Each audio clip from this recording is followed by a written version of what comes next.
How do you know when your life is out of balance? What are the signs and what can you do to regain control? There's a great analogy on work-life balance. Imagine a stove with 4 burners that is being powered by a propane tank, and this tank has to be replenished once in a while.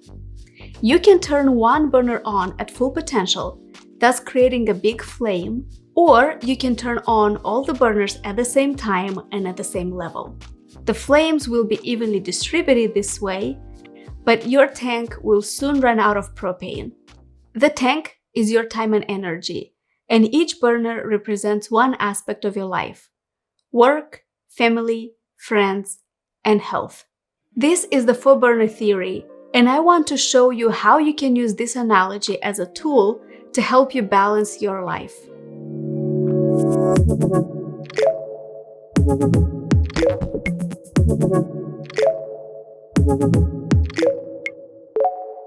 With today's busy schedules and enormous amounts of stress, it's hard to live a balanced life.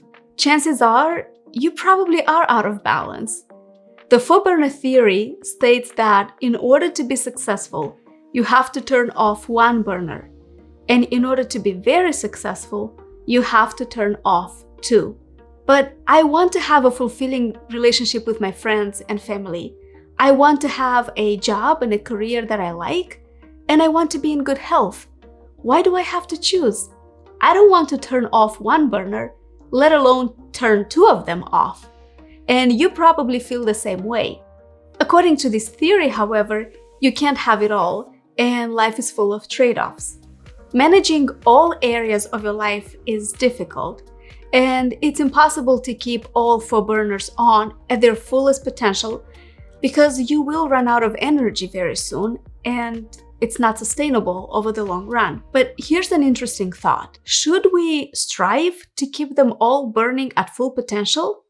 I know we're talking about balance here, but hear me out.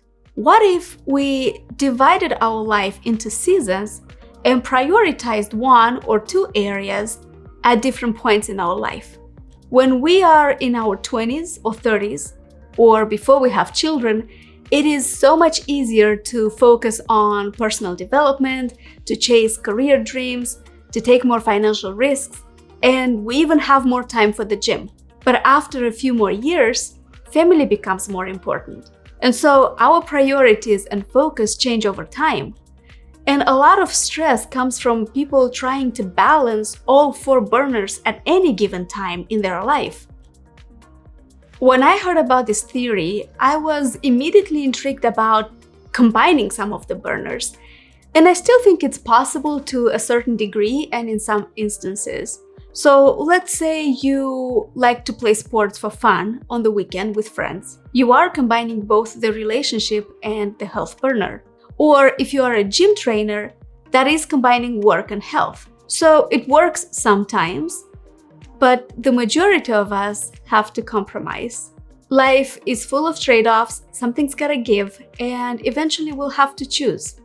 What if you are in this situation where you can't combine the burners? Well, you're not alone. For a lot of people, work is the hottest burner.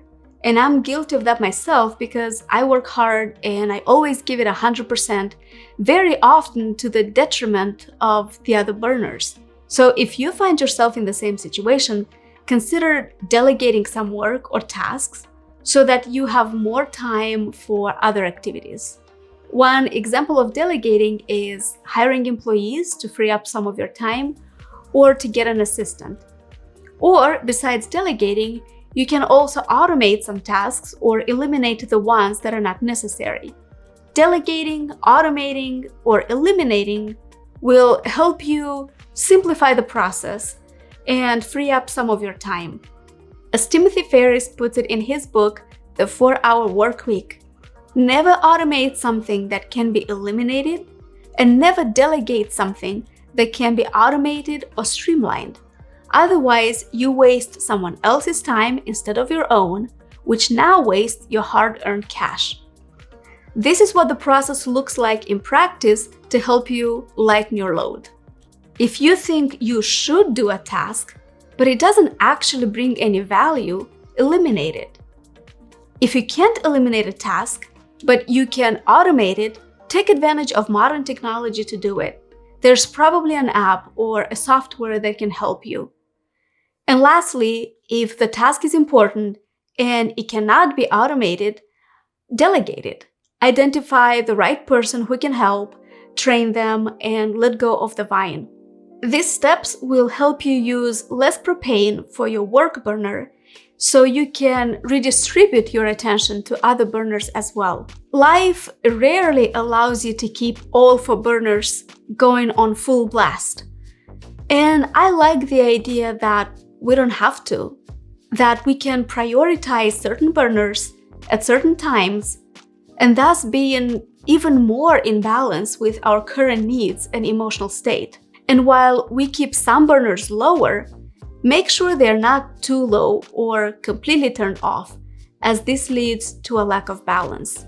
Many people find themselves in this situation, which causes a lot of stress and anxiety to get back on track. How do you know when you are at this point? Here are some signs that your life is out of control, and at some point, I was experiencing almost everything on this list. You have no time to exercise. If you haven't been physically active in a while, something's off. There are numerous ways to stay active. Going to the gym, going for a run around the neighborhood, or even go for a daily walk. While you might see this as a waste of time, physical movement might actually boost your productivity and efficiency. You are not present in the moment. Physically, you might be at the dinner table with your family, but your mind is elsewhere. You're checking your phone and you can't disconnect from work. You have a bad diet. When we are busy, we often grab a quick snack or grab fast food. You're out of balance if you don't have half an hour for lunch or time for a proper meal. What you are eating and how often you are eating is often an indicator of how life is.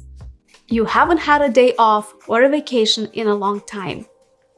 You might think that the more time you put into work, the more productive you'll be, but at some point, there's a diminishing return. Good rest helps with productivity and creativity. You haven't talked to your friends and family in a while. You can't remember the last time you spent quality time with your spouse, family, or friends. And they might even often comment on how busy your schedule is. You can see your friends as time stealers, and you might actually deliberately choose to avoid contact. Your sleep is restless and broken. You simply cannot turn your brain off, and you're constantly tired. You find yourself getting angry more often. Every little thing can get on your nerves, and you often find your temper flaring up. I ignored these signs, and when I crashed, it was horrible. I had a panic attack, chest pain. I lost interest in everything I was doing. I burned out. I wasn't doing myself or anyone else a favor by constantly pushing myself. So now, whenever I find myself in such a situation, I understand that I need to do something about it and get control back. Now, when I feel that my life is not balanced, I use a simple exercise that takes only a few minutes. I write down all 4 categories: work, family, health, friends, and I assign points from 1 to 10. 1 means I am dissatisfied with my performance in the area, and 10 means I am very satisfied. I can do this in my head as well, but I like to have a visual on how my life is going. I keep it close on my desk as a reminder to shift my focus on what I want to achieve and what I want to take action on. You can do this as well. It's very simple, but very effective. So once you know what area needs your attention, you can do something about it. For example, if you are scoring low on your financial life, you can improve it by learning new skills, reading books, managing your expenses better, subscribing to this channel, etc. If your relationships are suffering, find a way to keep in touch on a regular basis with the loved ones and mark those days on a calendar as a reminder if it helps. When you complete the exercise, take a realistic look at how your life is. And it's okay not to be a 10 at everything. It's okay not to be a 9 or even an 8. According to the four-burner theory, we can do that anyway. But define for yourself what is acceptably low on your burner and what is too low. Work on the too low areas to find some balance. Understand that we are not perfect and no one expects us to be. So another step to achieving balance is to let go of perfectionism. Many times we can do so much more with 80% perfect than with a full 100%. But that's a topic for another video. If you don't want to miss it, subscribe to this channel and let me know in the comments what other areas you would like me to cover.